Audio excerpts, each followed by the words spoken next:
आज आपण उपळेधुमाला या ठिकाणी उपळेधुमाला परिसरात NDRF टीम उपळेधुमालाची की ज्यांनी ज्या 22 आणि 23 तारखेला 21 तारखेला जे 3 दिवस सतत अतिवृष्टी होत होती आणि उपळेधुमाला हे नदीकाठचं गाव आहे, पुराचं पाणी गावात घुसू नये किंवा कुठं अडकलेली लोक असतील त्यांना चांगल्या प्रकारे आपल्या सुरक्षित ठिकाणी हलवण्याचं काम या NDRF टीमने केलेलं आहे।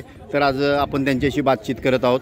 NDRF टीमचे अशोक बुरगुटे, पांडुरंग नायकवाडी, विकास पासले, नायकवाडी बाराते, शिरगिरे यांनी हातोनात म्हणजे शेतकरी असतील, महिला असतील, लहान मुलं असतील त्यांना पाण्यातून बाहेर काढून त्यांचे प्राण वाचवलेले आहेत आणि त्यांना सुरक्षित ठिकाणी नेलेले आहेत। तर त्यांच्याशी आपण बातचीत करतोय।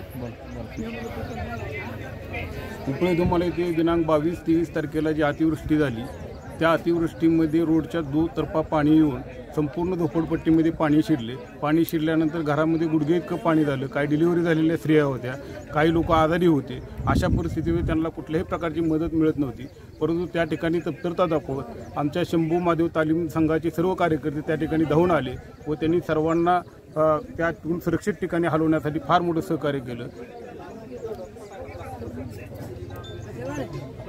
एखादा प्रसंग सांगा तुम्ही।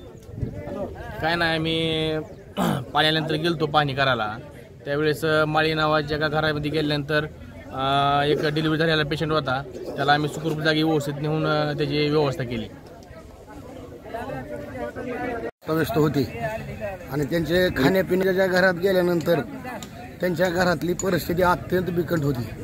खाण्यापिण्याचं जे अन्न धान्य सगळं पाण्यात भिजत होतं, ते आम्ही सुरक्षित उतरून ठेवलं आणि त्यांना सुरक्षित ठिकाणी नेऊन मदत केली।